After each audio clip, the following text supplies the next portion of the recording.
So hello and welcome friends. Central idea और summary से related मैंने एक कॉम्पैक्ट वीडियो ऑलरेडी शेयर किया हुआ है, जिसके अंदर मैंने 4 पोएम्स के already central idea and summary share की हुई है। एक्चुअली उस दिन I was in a hurry, so I was not able to complete the 5th one. So जो आंट जेनिफर्स टाइगर थी वो हमारा इसका पार्ट मिसिंग था। आज की इस वीडियो लेक्चर में बेसिकली हम डिस्कस करेंगे आंट जेनिफर्स टाइगर की summary along with the central idea. ठीक, सो सेंट्रल आइडिया और समरी से रिलेटेड मैंने एक बड़ी क्लास ऑलरेडी अपलोड की हुई है, जिसके अंदर 4 पोएम्स आपकी माय मदर 66 अपलोडेड है। ठीक, इसी का पार्ट है। जैसे वो माय मदर 66 इसको मैंने कर दिया है ऑलरेडी, इसका सेंट्रल आइडिया भी कर दिया है। देन कीपिंग क्वाइट भी हमारा सेंट्रल आइडिया भी हो गया, समरी भी हो गई है, राइट। और थिंग ऑफ ब्यूटी का भी हमने सेंट्रल आइडिया समरी दोनों कंप्लीट कर दिया है। Road side stand Robert Frost ने जो लिखी थी इसका भी हमने कंप्लीट कर दिया था, लेकिन उस दिन आई वाज इन हरी, सो उस क्लास में मैं इस वाले पोएम को कंप्लीट नहीं कर पाया था। तो इसके हम बेसिकली आज डिस्कस करेंगे आंट जेनिफर्स टाइगर और इस पोएम की समरी और इसका सेंट्रल आइडिया। ठीक, सो आंट जेनिफर्स टाइगर की जो आंट जेनिफर्स टाइगर जो पोएम थी बेसिकली वो किसने लिखी थी? एंड्रीना रिच ने। ठीक, एंड्रीना रिच ने बेसिकली इसको लिखा था और सेंट्रल आइडिया और समरी दोनों ही पार्ट हम इसके डिस्कस करने वाले। ठीक, चलो तो summary of aunt Jennifer's tiger. Aunt Jennifer tiger की जो बेसिकली ब्रीफ में यदि मैं आपको ओवरव्यू बताऊं, सो क्या था उसमें basically friends aunt Jennifer's tiger. So aunt Jennifer जो थी बेसिकली, आंट जेनिफर कौन थी? सो बेसिकली अंकल से शादी करने के बाद जो मेल डोमिनेंट सोसाइटी होती है उसके अंदर आंट जेनिफर रहती थी। She was depressed, oppressed, nervous, lack of confidence, fearful, है ना। इस तरीके की क्वालिटीज़ हमारी थी किसके अंदर? आंट जेनिफर के अंदर। आंट जेनिफर अपनी उन क्वालिटीज़ को किसी सिंबॉलिक तरीके से रिप्रेजेंट करने के लिए, बेसिकली कंट्रास्ट दिखाने के लिए वो क्या करती है? एक पेन, जो बेसिकली एक इस तरीके का वो रिंग था, हमने पोएम डिस्कस करी थी, उसके अंदर देखा हुआ था कि रिंग के ऊपर किसको बनाती है? बेसिकली वो टाइगर को बनाती है। और टाइगर को इसलिए बनाती है कि टाइगर रिप्रेजेंट करेगा किस चीज़ को? करेज को, फ्रीडम को और फियरलेसनेस को। ठीक, इस वजह से वो आप बनाती है। और बेसिकली आंट जेनिफर जो है उसने अंकल से जब शादी की, तो शादी करने के बाद उनकी जो अंकल्स वेडिंग बैंड, तो बेसिकली ये जो प्रेशर था, ये जो मेल डोमिनेंट सोसाइटी की तरफ से जिस तरीके से फीमेल के ऊपर क्या होता है, एक प्रेशर होता है, उस प्रेशर को बेसिकली उसने क्या किया था? आंट जेनिफर ने, ये एंड्रीना रिच ने बेसिकली इस पोएम के अंदर रिफ्लेक्ट करने की कोशिश की है और कैरेक्टर लिया है आंट जेनिफर को। ठीक, इस तरीके से ये पोएम थी। अब हम इसका इंग्लिश में किस तरीके से आपको समरी लिखना है और सेंट्रल आइडिया लिखना है वो मैं आपको बताता हूँ। बेटा एकदम सिंपल वर्ड्स में मैंने ये पूरी समरी दी है आपको। तो समरी और सेंट्रल आइडिया दोनों ही बहुत ही सिंपल वर्ड में, एक बार भी रीड करोगे आप, you can easily write the summary if you have the fair idea. ठीक, चलो तो हम डिस्कस करते हैं। Aunt Jennifer's tiger by Adrienne Rich is a poem about an oppressed women, Aunt Jennifer, who expresses her desire for freedom through her art।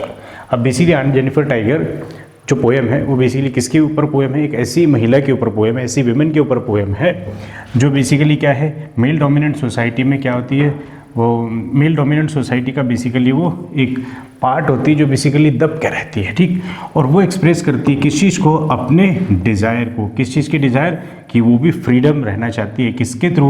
एक art के through. और वो आर्ट क्या था बेटा? सो वो रिंग के ऊपर उन्होंने क्या बनाया था? एक टाइगर बनाया था। बात समझ आ रही है? मैंने इसका detail explanation part already upload किया है, क्वेश्चन आंसर अपलोड किए, पोएट्री डिवाइस के अंदर बताया, वो सेशन आप जरूर देखना। ठीक, इसमें हम सिर्फ समरी डिस्कस करें। She embroiders tigers that are strong, fearless and confident, qualities she lack in her real life। ठीक, सो बेसिकली उसने क्या बनाया था? टाइगर्स बनाए थे। और टाइगर्स किस चीज़ को रिप्रेजेंट करते हैं?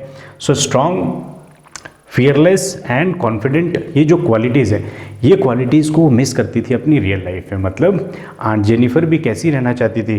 वो भी स्ट्रॉन्ग बन के रहना चाहती थी, फियरलेस रहना चाहती थी, कॉन्फिडेंट रहना चाहती थी, लेकिन उसको रियल लाइफ में ऐसी सिचुएशंस नहीं मिलती थी। इस वजह से उसने अपनी उन क्वालिटीज़ को रिफ्लेक्ट करने के लिए क्या किया?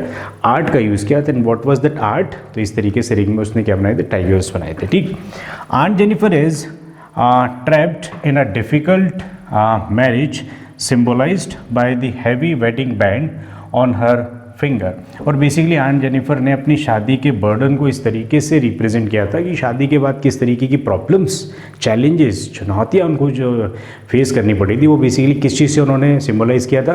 Uncles wedding band. So wedding band पहनने के बाद, मतलब शादी के बाद जो डिफ़िकल्टीज़, बेसिकली जो प्रॉब्लम्स वो फील कर रही थी, उन चीज़ों को वो शेयर करने के लिए यहाँ पर क्या करती है? बेसिकली एक टाइगर को बनाती है और वो रिफ्लेक्ट करता है क्या? इसका कॉन्ट्रास्ट। ठीक, चलो। Her embroidery represents her unfulfilled dream and longing for independence. और ये जो वो जो आर्ट बनाती है ना, ये बेसिकली किस चीज़ को रिप्रेजेंट करता है कि रियल लाइफ में वो ये सारी चीज़ों को क्या कर रही है, मिस कर रही है। उनकी एम्ब्रॉयडरी बेसिकली इस तरीके का मैसेज देती है, डिपिक्ट करती है, ठीक।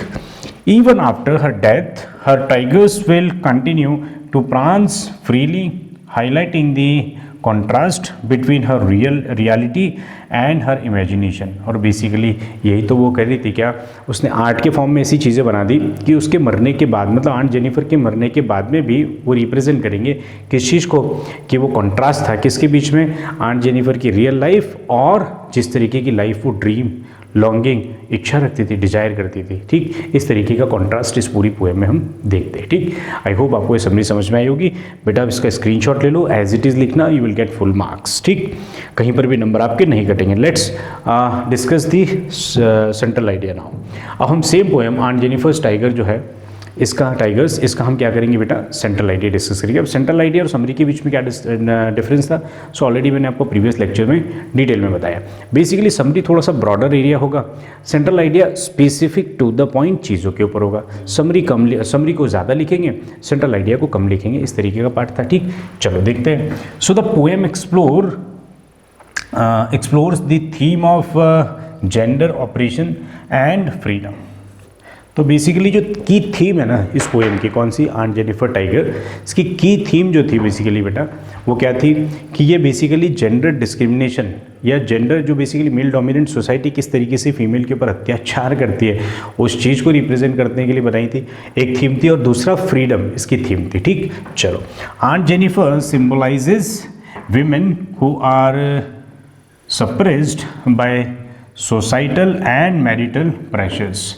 और आंट जेनिफर ने बेसिकली क्या सिंबलाइज किया था, ये बताया था कि किस तरीके से जो फीमेल है वो सप्रेस्ड है, मतलब दबी हुई है, सोसाइटल मतलब सोशल प्रेशर की वजह से, एंड दूसरा मैरिटल प्रेशर मतलब मैरिज के बाद में किस तरीके के प्रेशर्स, चैलेंजेस, जो डिफ़िकल्टीज होती है वो कैसे विमेन को एक फेस करनी होती है, उसको बताया था।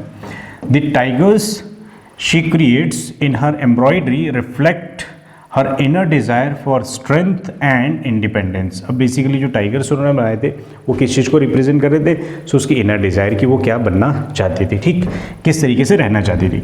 द कॉन्ट्रास्ट है ना between her weak burdened hands and the powerful tiger highlights the struggle faced by women in patriarchal society. बहुत ही इंपॉर्टेंट फ्रेंड्स, बेसिकली जिस्ट मान लो आप इस पोएम का इस एक लाइन से, ठीक। इसीलिए बोलते हैं सेंट्रल आइडिया में टू द पॉइंट लिखना चाहिए। तो इसमें बेसिकली वो क्या बता रही, जिस तरीके से बर्डन को वो फील कर रही थी, जिस तरीके के चैलेंजेस को फील कर रही थी, है ना, वो पावरलेस फील कर रही थी वहाँ पर। तो वो बेसिकली किस वजह से थी, पेट्रियार्कल सोसाइटी की वजह से, मतलब जहाँ पर फीमेल की कम चलती है, मेल डोमिनेट करते हैं, उस सोसाइटी में बेसिकली किस तरीके से। आंट जेनिफर तो एक एग्जाम्पल दिया है, बट ओवरऑल एक मैसेज देना चाहती है पोएट। क्या आप मैसेज देना चाहते हैं कि यहाँ पर मेल डोमिनेंट सोसाइटी में किस तरीके से फीमेल्स जो है वो सप्रेस्ड रहती है, मतलब दबी हुई रहती है, ठीक। उनको दबा दिया जाता है, उनको बहुत सारी फ्रीडम नहीं देती, उनको फ्रीडम नहीं है, बहुत सारी चीज़ों के अंदर उनको क्या करते बेटा, दबा के रखते हैं। इस तरीके का बेसिकली यहाँ पर वो कहना चाह रहे poet. The poem suggest that while aunt Jennifer may not achieve freedom in life, her art remains a lasting symbol of her aspirations and resistance. तो बेसिकली हो सकता है कि रियल लाइफ में आंट जेनिफर को इस तरीके से भी कुछ नहीं मिले, ठीक, लेकिन आंट जेनिफर का जो आर्ट है जो उन्होंने बना के दिया है, क्या जो प्रांसिंग टाइगर्स वाला जो बनाया था बेसिकली किसके ऊपर, उस स्क्रीन के ऊपर, तो वो बेसिकली हमेशा रहेगा, लॉन्ग लास्टिंग रहेगा। और वो क्या बताएगा बेटा, वो ये बताएगा कि किस तरीके से उनके एस्पिरेशंस थे और किस तरीके से वो रेसिस्ट करती थी, मतलब अपनी चीज़ों को बोल नहीं पाती थी, तो आर्ट के माध्यम से उन्होंने बोलने की कोशिश की थी। इस तरीके का ये पूरा सेंट्रल आइडिया था किस चीज़ का, आंट जेनिफर टाइगर का। तो इस तरीके से हमारी 5 की 5 पूरी पोएम कंप्लीट होती है। बेटा अब आप लोग है ना कंफ्यूज नहीं होना, ठीक, क्योंकि यहाँ पर नंबर ऑफ स्टूडेंट्स ऐसे हैं जो लास्ट टाइम में प्रिपेयर कर रहे हो और कई बार सिलेबस में वो डाउट रहते हैं। तो आपके सिलेबस में यदि ओल्ड बुक आप फॉलो कर रहे हो, सो देयर आर 6 पोएम्स, ठीक, उसमें से an elementary school classroom in a slum, 2025 के सिलेबस के पार्ट नहीं है, सो डोंट डू दैट, क्योंकि number of students what they do, वो CBSE जो बोर्ड का जो सिलेबस होता है उसके अकॉर्डिंग वो पढ़ लेते हैं, क्योंकि NCERT सिलेबस की ही बुक्स हमारे पास भी है, MP बोर्ड में भी, right. So don't get confused, ठीक। आपको 5 पोएम्स ही करनी है, माई मदर एट 66, सेकंड आपको करनी है कीपिंग क्वाइट, थर्ड आपको करनी है a thing of beauty, fourth आपको करनी है road side stand, and fifth one is जो आपने आज करी है,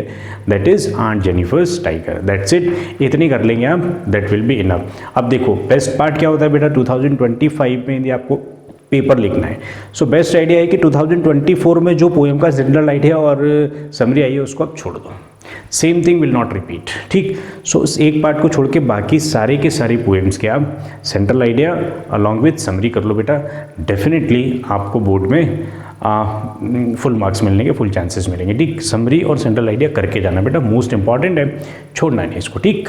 चलो that's all for the day.